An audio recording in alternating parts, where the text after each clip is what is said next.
what you want to do when you're ready for it. I also need to preface this whole video by saying that I am not qualified to give anyone advice, so this is me speaking on either personal experiences or just my opinion. That really isn't necessary, but just want to put that out there. So, like, I'm 26 and I don't have any pressure to get married. I am engaged. I'm not wearing my ring right now because I'm literally gonna go to bed, but I am engaged. But I don't have any wedding plans. Like, I'm not in a rush, so at 19, you definitely don't need to be in a rush as well. I'm gonna assume that you have spoken to your family about your feelings on this, and if you haven't, I would definitely suggest doing so if you feel comfortable enough to do that, because at the end of the day, it's your life. It's not theirs, it's yours. Alright, I feel like there's not a lot I can say on that because I've never experienced that.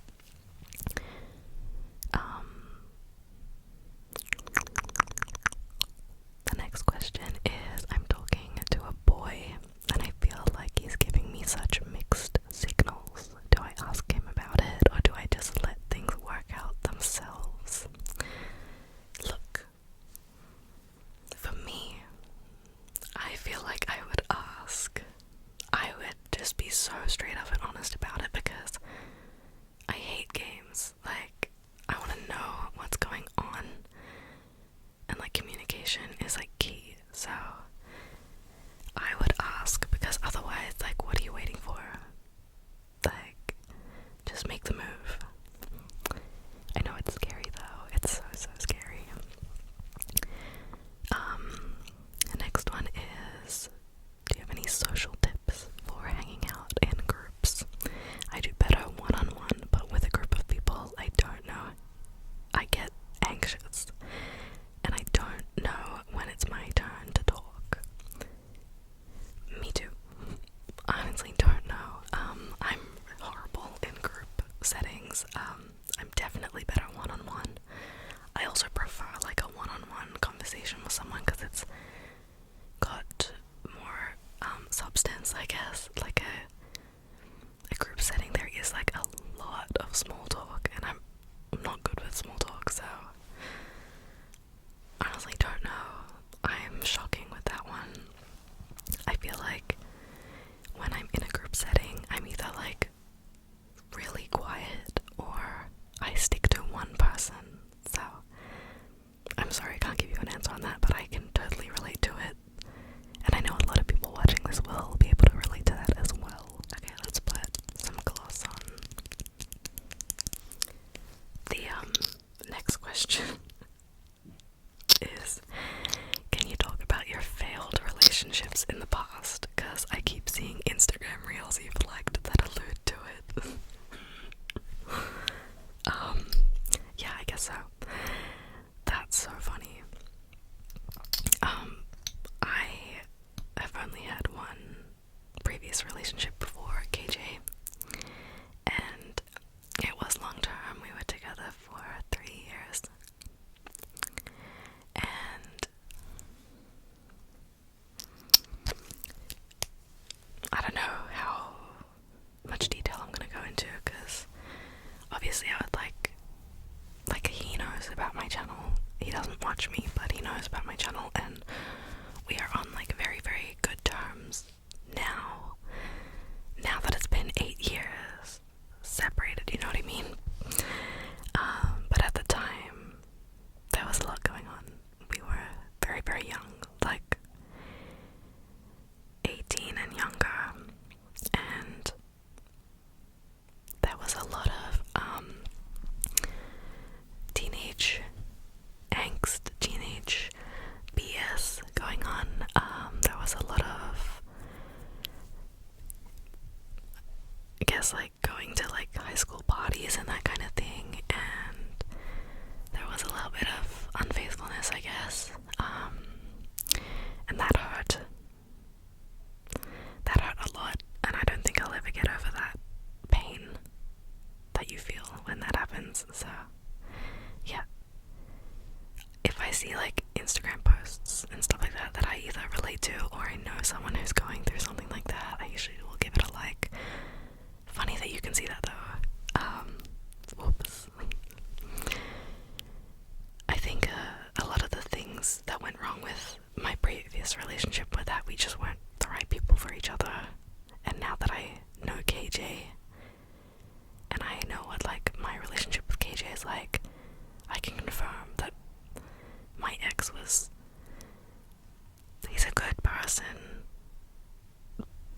now than he was back then, but he just is not for me.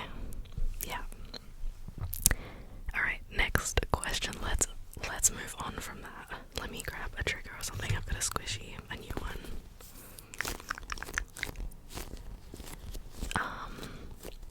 Advice for a colonoscopy. Alright. I have Crohn's as well, but the anxiety of the prep really scares me. I'm also so scared to do this one as they want to start me on biologics and I'm terrified. Okay. This one I can answer from my own personal experiences. So, first of all, a colonoscopy is okay, and it's okay to be nervous. I've had plenty. They do put you to sleep. You're not like fully knocked out, but you're definitely asleep, and it feels the same as being knocked out. So, as for being scared of the prep, when you have Crohn's, I can relate to that as well. It is a terrifying thing to go through, especially when you're very like scared of the effects of the prep. This is a really hard question to answer because I can relate completely, but you just have to do it. Like, the prep is just part of the journey. It's not a fun part, definitely not, but that is part of it. That's part of your journey to get to clinical remission, because you need that colonoscopy, you need those results, and you need to figure out what your next steps are so that you can get to the end goal, which I guess is clinical remission, considering there's no cure for what we have. As for biologics, I have experience with biologics, and I was very, very scared to start as well, but once it like hit, and like, not hit, that's the wrong word, once it started like working, it really helped. So honestly, do your research on biologics that they're putting you on. I was put on infliximab first, so if it's anything like that, it's a hard thing to adjust to mentally, and it also is like a weird like physical exhaustion feeling, but you do start to feel better as you keep getting your treatment. So to wrap up that, I just want to say I'm sorry that you have Crohn's as well. We're in this together with a hell of a lot of people. I know it doesn't seem like a lot of people have it, but a lot of people do have Crohn's or, you know, IBD, and they just don't talk about it. But I'm here and I talk about it, so I'm glad you asked the question. And just remember that you have to do what you have to do to get your quality of life back. Like, I think that's the most important thing. You gotta put you first, and this is one of those things where you've really just gotta push through it and get it done. The next question is, I just went through a breakup, but it was entirely mutual and healthy. We are still friends. Like, perfect breakup, I guess, but it still hurts so bad. Any advice on dealing with it? I think mutual breakups are difficult because you don't have any reason to like hate them.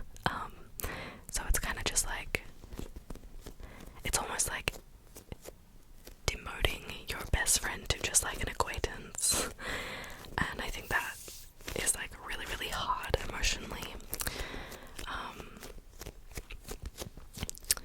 I think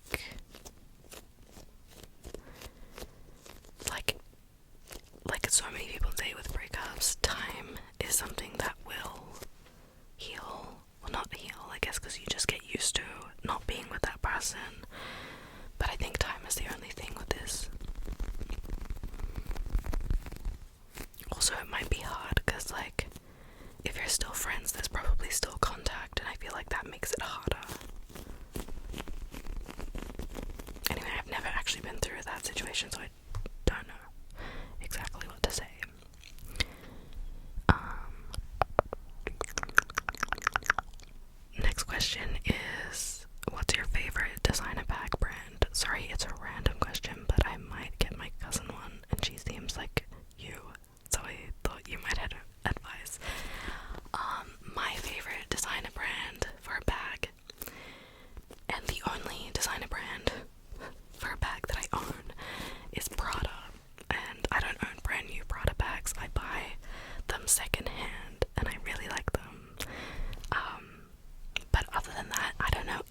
other designer brand bag that I would buy.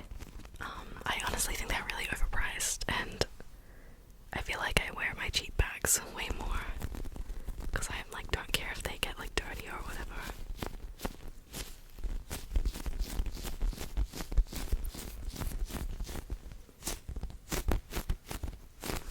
Okay, next.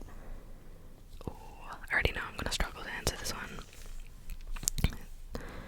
I think I may be suffering from social anxiety, and I am too afraid to ask for any type of help because I don't know how people would treat me. I want help with my mental health, but with so many things going on, I feel as if someone should notice before I shut down even more. How should I go about this?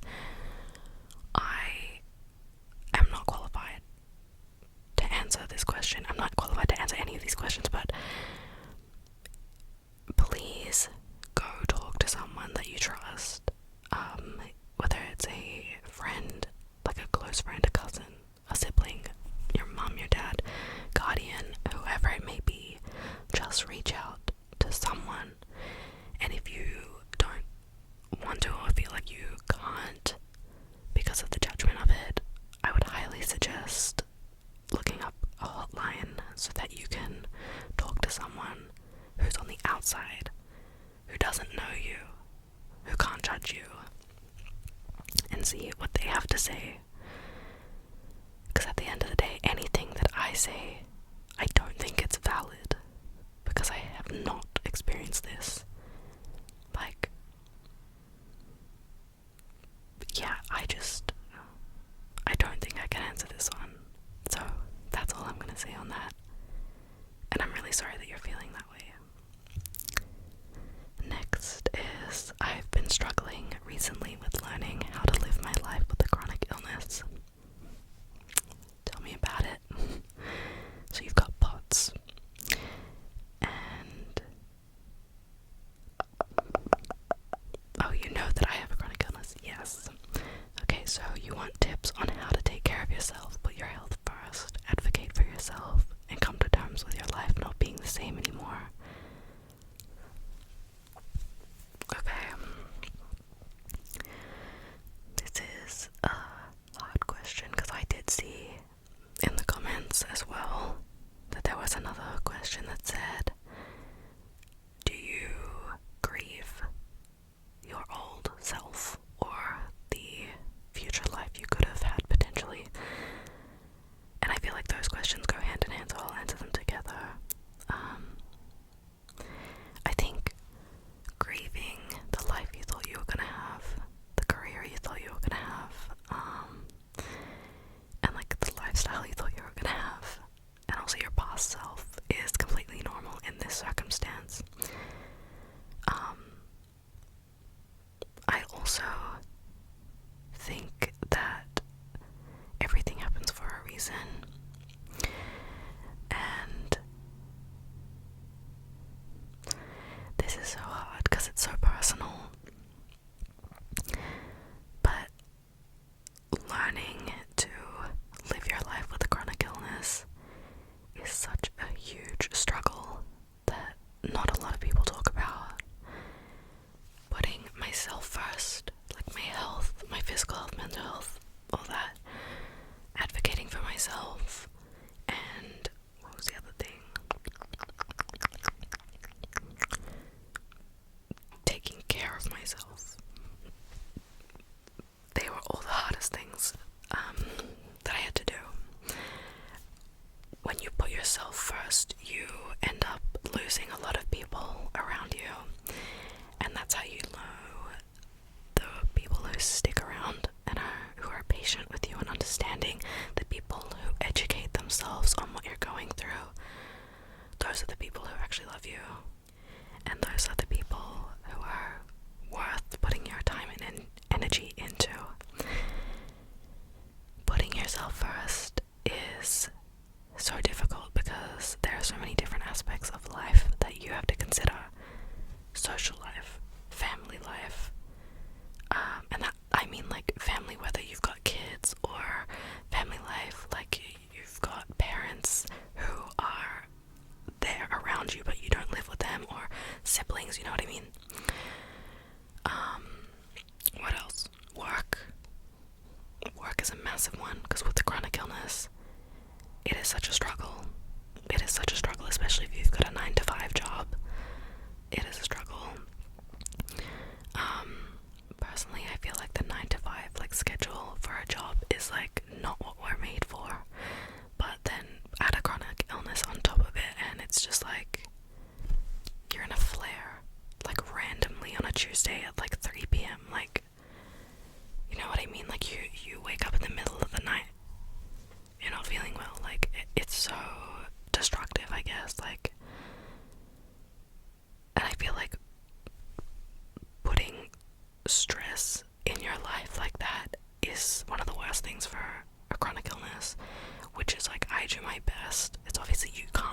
stress-free life. It's impossible. Everything in life, there's always going to be stress, always, but if you can minimize it as best as possible, whether that's cutting off toxic people, finding a new job, educating the people around you who actually want to learn about it, and if they don't want to, see ya. I think those are really important. As for advocating for yourself, I'm not sure what you mean, but for me, when I read that, what I'm thinking is, like, for example, when I say, oh, I don't really want to go out today, or something like that, and then someone calls me lazy. No, I'm gonna back myself up on that. So yeah, I feel like that is like advocating for myself in a way. So it's just like little things, and of course there are always going to be people who are tone deaf, always. So you just have to be aware of that and don't let it get to you, even though I sometimes let it get to me, but it's hard not to sometimes, and you just have to ignore them or try to educate them, and then if they don't want to learn about it, then ignore them. Okay, I think I've spent so much time talking about that one. Okay, I feel like we should do a trigger. I'm gonna put the fluffy mic cover on. Alright. How do you stay motivated / keep your spirits up when life gets you down? That's a great question. If you have any tips, let me know. For me, I, like, every month or every 2 months, get stuck in what I like to call a black hole, and my energy is low. I feel horrific. My mental health is like poor, and I feel like the only way for myself to get out of it is to keep a clean environment. Like, cause I know when I'm going through something that just comes out of nowhere, the kitchen becomes so messy, like my living environment becomes like cluttered, and you know, sometimes I just have to sit in that and just kind of deal with it. But then the second I'm feeling the tiniest little bit better, the first thing I'll do is clean up my living environment, and that always helps me come out of that bad mind frame. As for the motivation, I think that's a hard one because it's different for everyone. But for me, like, a lot of people ask me, like, how do I post so much and how have I been doing this for 4 years and all that, and I don't have an answer because I just love it here. This is the only thing I've ever really stuck to, and like been super passionate about, and I think it's because it's like my online diary. I think because I can come on here and just truly be myself, and I feel safe here.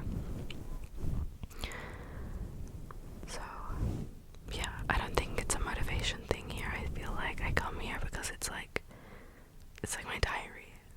Like, anything that I would write in a diary, I say it here. So yeah, I don't know if that's motivation or not. I don't think it is. But anyway, next question is a wedding question. They said I might be way behind, but if I'm not, how's wedding planning going? Weddings are my passion, and I could talk about them all day long. Also, do you need a wedding planner? I don't need a wedding planner. I have no plans for a wedding.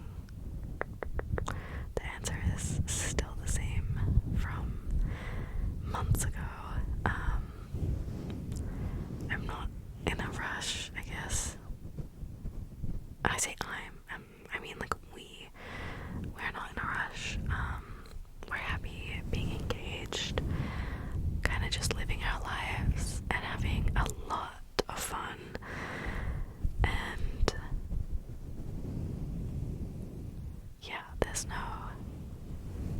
there's no rush. We don't have any plans.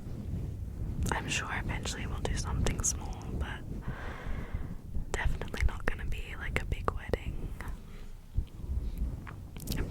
I'm not that person. Alright, next. I really, really, really want to study abroad in Australia. It is one of my biggest goals in life. Are there specific areas I should look into? And what are some things I should know about before moving? Okay, so this is a good question. I'm Aussie for anyone who doesn't know, but I live on the Gold Coast in Queensland. And it's a gorgeous city. It is very beachy, like surfy. Except I don't go to the beach. And it's also very like touristy. It's very family friendly. But it's definitely not a like business district city. So I guess it depends on what you're studying. I think if you're looking for somewhere that is like business focused, or I don't know, like has like a CBD vibe, probably Sydney or Melbourne. Sydney is a very, very fast-paced city, and it's obviously very well known. It is a very busy and multicultural city, but you also have like the beach life as well as the city life in Sydney, so it's like a good mix of both. Sydney is very expensive. As for Melbourne, I don't live and have never lived in Melbourne, but if I had to move anywhere else in Australia, I would move there. I love that city. It's so multicultural. It's like the food capital. Like, it's so good. And I just think that like it's very good for studying. I think it's good for a social aspect as well. I think the people down there are great. I think the fashion scene down there is amazing. Overall, it's just a top-notch city, to be honest. I feel like some people from Melbourne who have grown up there will disagree with me, but like I think it's great. So, yeah. Other places would be like Perth. I've never been to Perth, but KJ has and he loved it. I just don't know anything about it, so I can't tell you. And then there's also the Sunshine Coast, but that's very quiet. I feel like in comparison to other cities, there's like not much there. But Sunshine Coast is gorgeous as well. Alrighty. Alright, next one is a question that I already know I can't answer, but I'm going to say it out loud anyway. Tips on how to save my money better and to stop eating out so much. I would be the biggest hypocrite if I gave you an answer on this one. I relate completely. If someone else was making a girl talk video, this is what I would ask. I don't know. Every time I get paid, I buy something. Like, I pay my rent and I pay my bills, and then I'm like, I should go overseas. Like, I do not need to be doing that, but here I am. I'm just in the mindset where I'm like, I'm in my 20s. You know, like the first 4 years of my 20s were a complete write-off. Like, I spent it in the hospital. Like, and now I'm 26 and I'm like, I want to live. So, that's what I'm doing. So, I don't have any answer for you for that one because don't know. Alright. Let's keep going through these questions. Someone said, I don't know if this is girl talk. Anything can be girl talk. But I have a small YouTube channel and I have lots of questions questions on how you do everything with your channel. What do you use to edit your videos?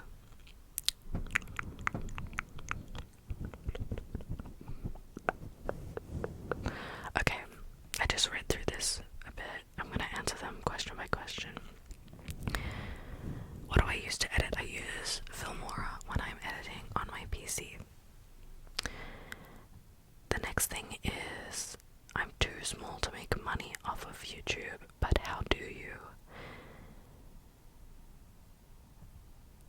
Like, what's the payment system? It's Google AdSense, so I don't know exactly what it is because I've never looked into it, but it's like per 1,000 views or something like that, you get like paid like a small amount of money.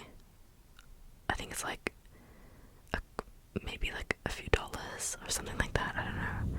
So it just adds up with like more views, I guess.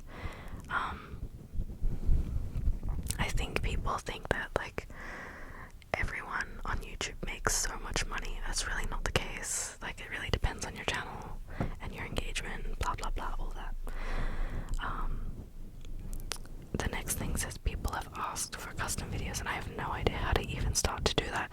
I just want to say, for custom videos, I do custom videos and I'm very wary of custom videos and the requests that come in.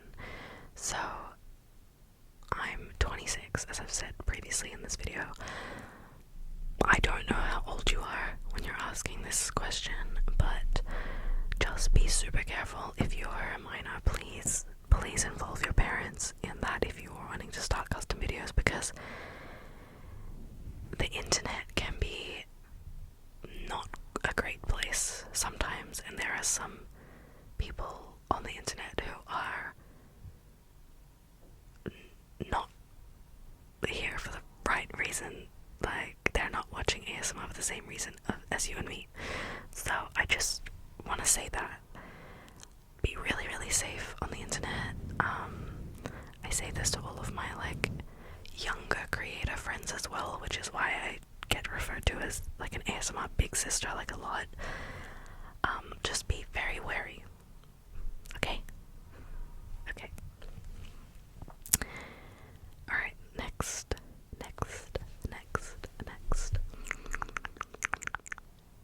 Ideal wedding, even if it's courthouse, give details. I don't know. Like, courthouse and then go get bubble tea. Like, I want a boba. Like, I don't know. I have no idea.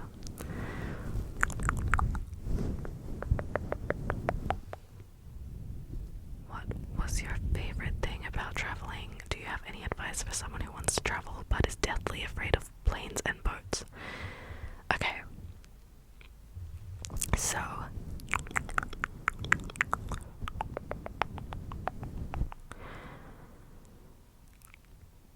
I would probably say my favorite thing about traveling was making literal lifelong memories. I really enjoyed the like first time experience of getting on a super long flight,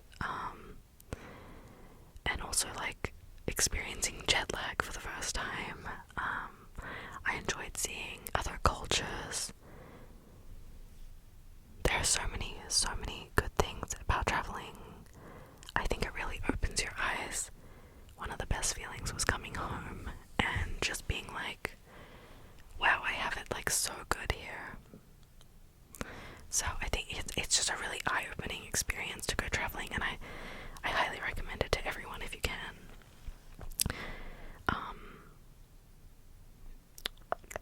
But yeah, as for the fear of planes and boats,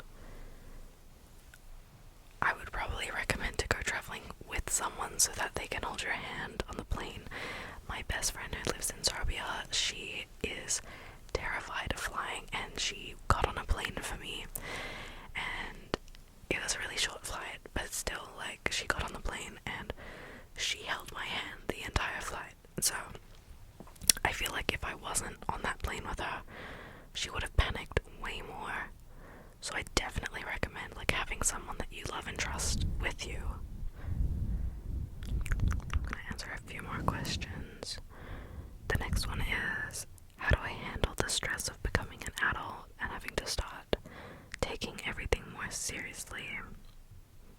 good question. I think learning to budget is super important. Having like a system that works in place for you so you can like see in front of you all of your expenses, all of your bills, everything, so that when you get paid from your job or whatever, like you can categorize each thing. I think that's a really good way to start. Once you start doing that, you kind of get into the swing of it, and it becomes like you're on autopilot, just like living life. And I feel like you stop like hyper fixating on like, oh my god, I need a budget for this, and then adult life becomes really, really fun. Although I do think that like obviously life is very stressful, that's just how it is, and I feel like you kind of get used to it as you get older, and you just keep living. I don't know, maybe that's just me. I feel like in my adult life so far, I've honestly just gotten used to everything that's been going on, because it becomes your new routine. Like when you come out of school, like when you're in school, you've got your own routine. If you go to uni, you've got your own routine, and then it's the same when you're like in your job or like in your adult life. You just start a new routine, and new things are really scary, but once you're in there, you know, you get used to it. And I feel like obviously at 18, like you're a baby, you're like a newborn in an adult world. And so for me, I'm 26, so 8 years in, I feel like I'm getting used to it, you know what I mean? But if you ask me that question at like 21, wouldn't have an answer for you. Have no idea.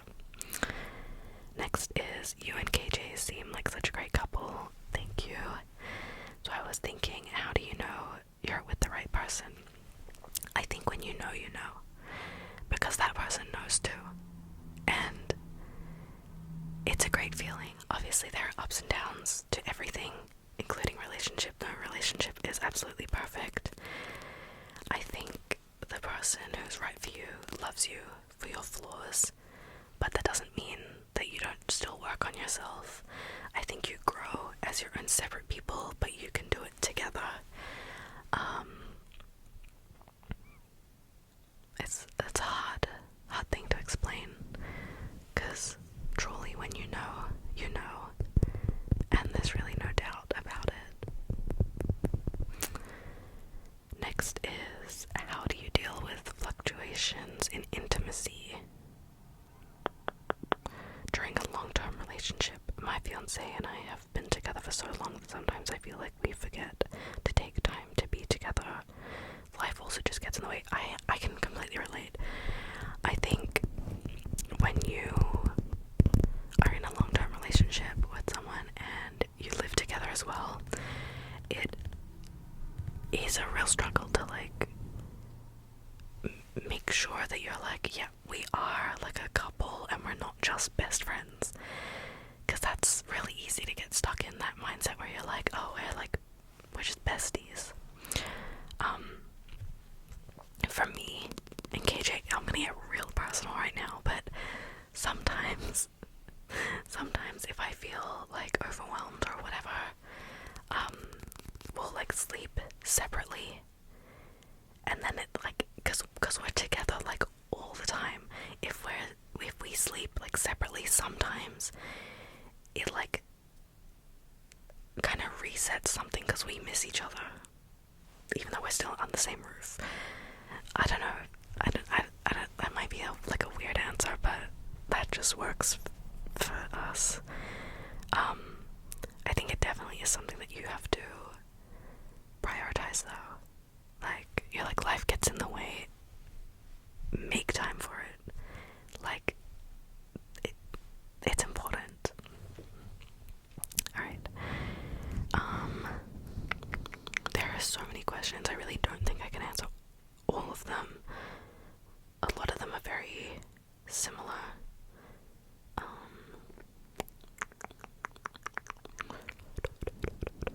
A lot of the questions also ask me, like, what would I tell my younger self?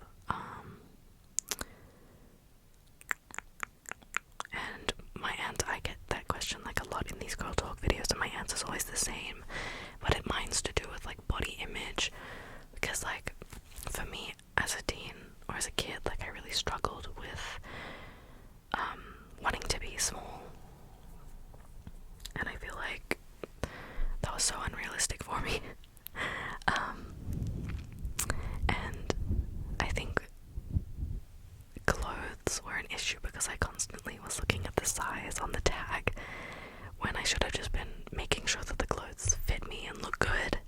But I was like, no, I want to squeeze into these size 6 jeans. I'm like, I've never even been a size 8, like.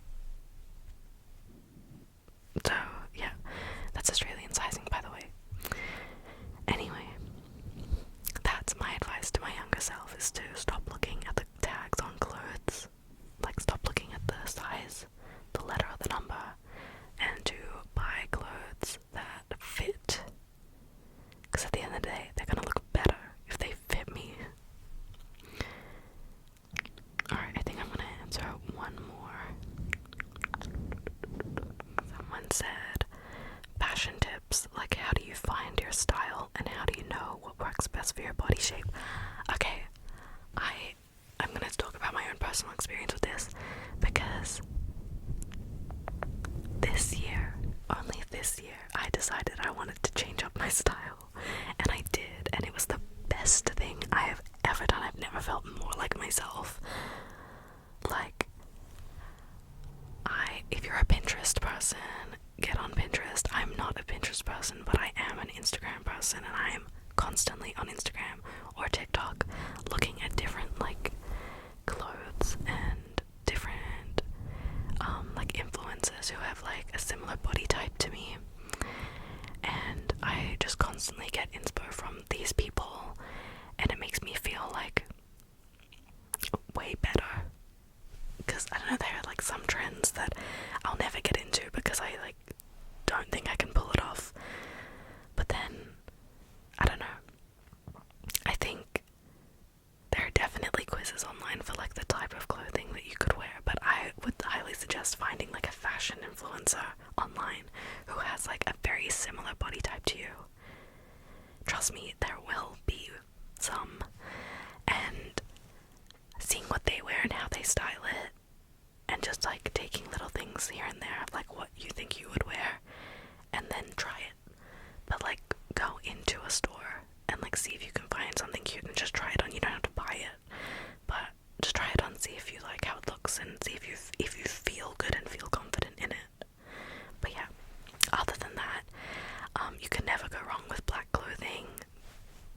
Yeah, if you want to try a different style of clothing, but you're like, you don't want to go like too out there, get it in black. Try the style in black and see how you feel. Yeah. Okay, there are literally so many questions. I'm so sorry that I can't answer all of them.